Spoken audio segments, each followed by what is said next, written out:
Salut les amis, aujourd'hui After Zap image numéro 756, on débute évidemment avec la qualification du Paris Saint-Germain pour les demi-finales de la Champions League. Le PSG s'est qualifié aux dépens de l'Atalanta hier soir, 2-1 pour le Paris Saint-Germain au terme d'un match assez fou avec un scénario incroyable puisque le Paris Saint-Germain était mené 1-0 jusqu'à la 90e minute et en l'espace de 2 minutes 30, le PSG va retourner la situation grâce à Marquinhos qui va égaliser et puis c'est Eric-Maxime Choupo-Moting qui va donner le but de la victoire au Paris Saint-Germain, tout ça dans le temps additionnel, hein. C'est assez fou puisqu'à la 90e le PSG était éliminé, 2 minutes 30 plus tard ils étaient qualifiés, un retournement de situation assez incroyable pour le club de la capitale qui est donc en demi-finale. La demi-finale se jouera mardi pour le Paris Saint-Germain. On poursuit justement avec cette petite statistique. 149 secondes séparent le premier but du Paris Saint-Germain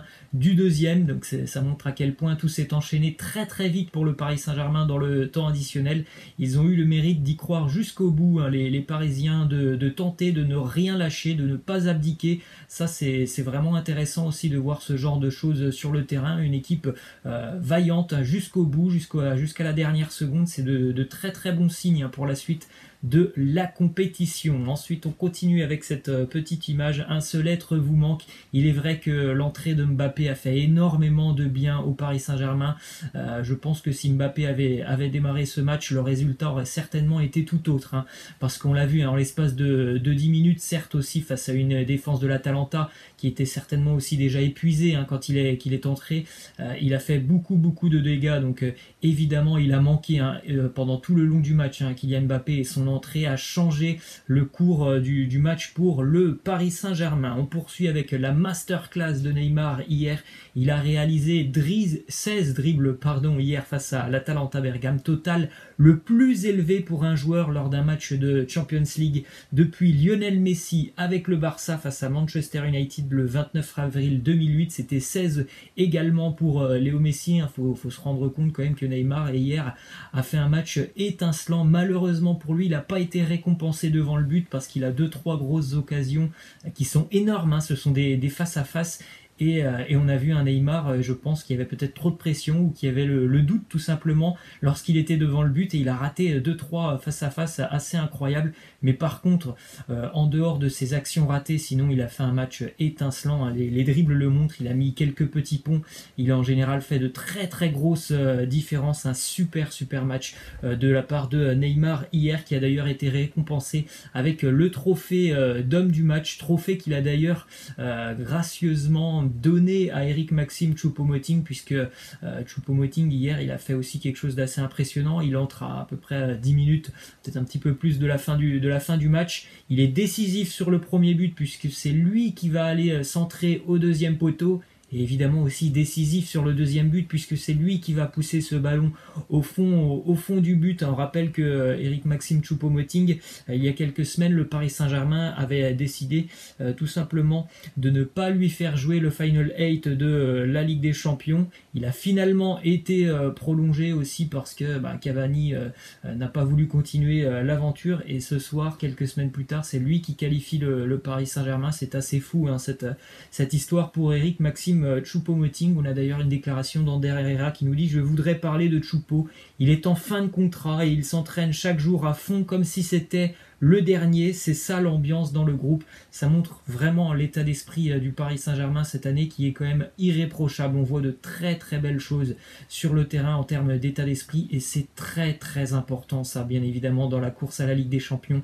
C'est très bien d'avoir des joueurs talentueux, mais si tu n'as pas l'état d'esprit, tu ne pourras jamais aller au bout d'une compétition comme la Ligue des Champions. Et cette année, il y a vraiment des signaux positifs du côté du Paris Saint-Germain. Il y a un groupe que l'on connaît, hein, au niveau du potentiel, et il y a en plus de ça l'état d'esprit qui n'était pas là ces dernières années, et ça c'est très important évidemment pour la suite de la compétition du Paris Saint-Germain. On poursuit avec l'image de joie de l'entraîneur du Paris Saint-Germain, Thomas Tuchel. Vous le voyez exulter en toute fin de match lorsque le PSG a pris l'avantage hier.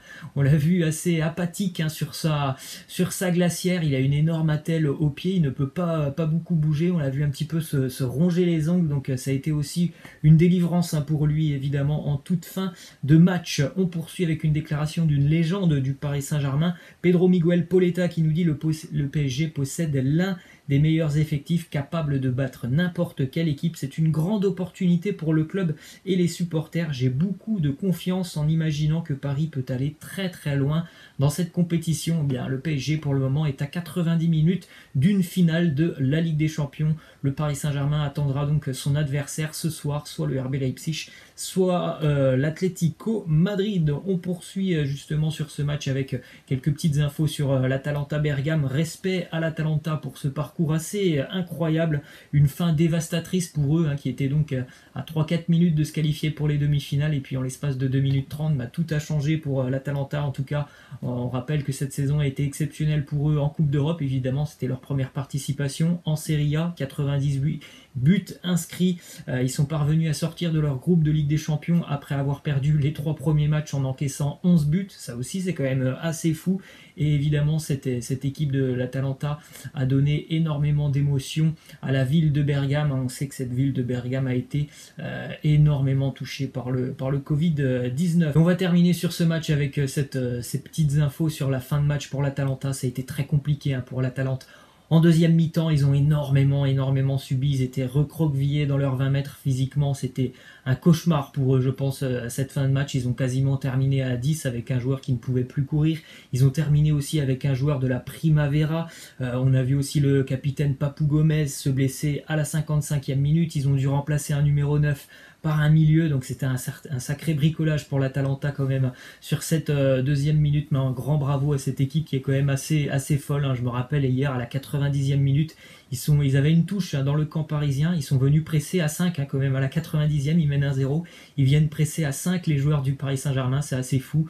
Et puis aussi sur la première occasion de Neymar, au bout de 5 minutes de jeu, quand vous le voyez qui se retrouve en face à face au milieu de terrain avec un seul défenseur de l'Atalanta, ça montre à quel point cette équipe elle a envie de se porter vers l'avant et c'est assez rafraîchissant de voir ce genre d'équipe. On poursuit avec quelques infos du côté de la Liga. L'Athletic Bilbao a annoncé avoir 6 cas positifs de Covid-19 dans le club. Iñaki Williams a indiqué qu'il faisait partie de cette liste. Ensuite, un retour du côté du Real Madrid. Martin Odegaard fait son retour avec le Real. Il ne continuera pas l'aventure avec la Real Sociedad. C'est un souhait de Zinedine Zidane et en plus de ça, c'est un retour gratuit. On a compris que le Real n'allait certainement pas faire de folie sur ce mercato. Ils vont essayer de se renforcer avec des retours de prêt. Martin Odegaard est un joueur qui a beaucoup de qualité, qui a énormément progressé avec la Real Sociedad, donc il aura certainement ses chances du côté de Madrid l'année prochaine. Regardez les stats de Martin Odegaard avec la Real Sociedad, c'est 29 matchs titulaires sur 31 joués, 85% de passes réussies, c'est 62 occasions créées, 6 passes décisives, 4 buts, donc voilà un bon renfort quand même pour le milieu de terrain du Real Madrid. On poursuit avec quelques infos du côté du FC Barcelone. 260 jours après sa blessure, Ousmane Dembélé est de retour dans le groupe catalan. On croise les doigts pour qu'il n'y ait plus de blessures pour Dembélé. Il sera donc de retour dans le groupe catalan pour la suite de la Ligue des Champions. Je ne pense pas qu'il sera titulaire évidemment face au Bayern ce vendredi, mais ça reste une alternative. Pourquoi pas rentrer en cours de match en seconde mi-temps comme Mbappé l'a fait hier. Donc vous avez la liste des joueurs convoqués par le Barça pour ce match face au Bayern Munich. Tout le monde est là sauf Arthur évidemment, qui est écarté du groupe. Petite info aussi sur Jean-Claire Todibo. Il est le seul joueur du Barça qui a été contrôlé positif au Covid-19. Le français est asymptomatique, donc ça c'est déjà une très bonne nouvelle. Et évidemment, il ne rejoindra pas le groupe pour la pré-saison. Il va tenter de se soigner. Ensuite, une déclaration de Jérôme Boateng. Lui, on lui parle souvent de ce geste de Léo Messi qu'il a fait tomber sur les fesses il y a quelques années. Il nous dit honnêtement: j'aimerais voir chacun d'entre vous défendre contre Messi. C'est vrai qu'on se moque beaucoup de ce geste de Messi sur Boateng, mais je pense que si Messi venait à faire un contre un contre nous tous, je pense qu'on terminerait certainement encore pire que Jérôme Boateng. On a une déclaration aussi de Manuel Neuer sur Lionel Messi. Il nous dit: j'ai beaucoup de respect pour Messi et pour tout ce qu'il a accompli. Il est très humble. Ensuite, du côté du Bayern Munich, déclaration de l'entraîneur Hansi Flick qui s'exprime sur l'avenir de Thiago Alcantara. Il nous a dit tout simplement qu'il voulait partir pour un nouveau défi. Nous pensons qu'il va jouer en Première Ligue l'année prochaine, donc après reste à savoir, ça sera chez qui il y a deux gros prétendants, Liverpool et Manchester City. Ensuite, une déclaration de Jadon Sancho, même si Manchester United n'abandonne pas la piste Jadon Sancho, alors qu'on a compris que le Borussia n'avait pas forcément l'intention de le vendre. Jadon Sancho a dit tout simplement: j'aime jouer avec cette équipe, c'est une bande de copains assez spéciale, nous avons de jeunes joueurs qui arrivent et qui sont très très prometteurs. Je suis très heureux de partager des moments sur le terrain avec eux. Donc bon, on a l'impression quand même que Sancho il a l'air plutôt bien du côté du Borussia Dortmund.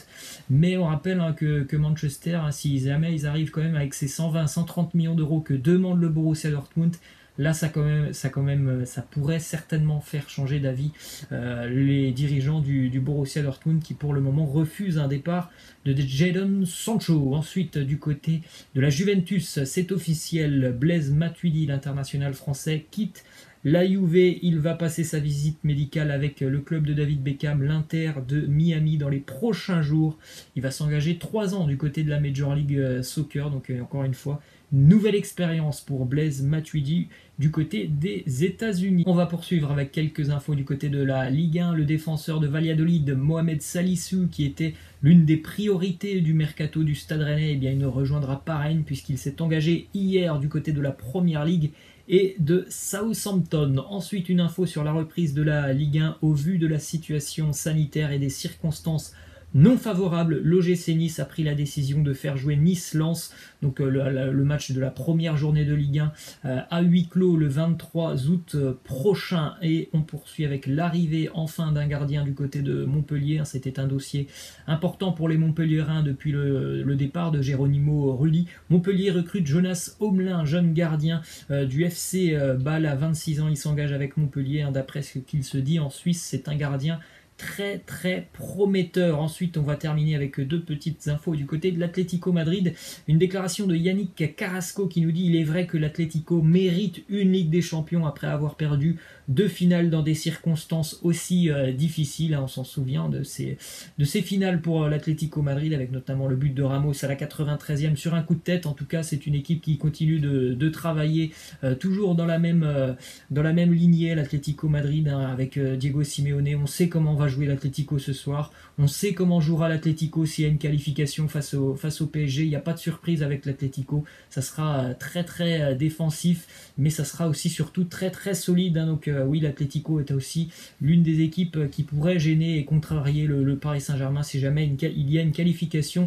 Donc c'est pour ça la question de fin, les amis. Laissez-moi en commentaire quel est pour vous le meilleur tirage pour le Paris Saint-Germain, ou la meilleure équipe à affronter pour cette demi-finale. Est-ce que c'est le RB Leipzig ou est-ce que c'est l'Atlético? Laissez-moi tout ça en commentaire. Moi, vous l'avez bien compris, je pense que pour le Paris Saint-Germain, il faut éviter l'Atlético Madrid. Ça serait un match très très compliqué pour le PSG face à l'Atlético. Je pense que ça serait beaucoup plus simple de jouer face aux Allemands du RB Leipzig. Voilà les amis, c'est la fin. Je vous laisse et je vous dis à la prochaine. Ciao.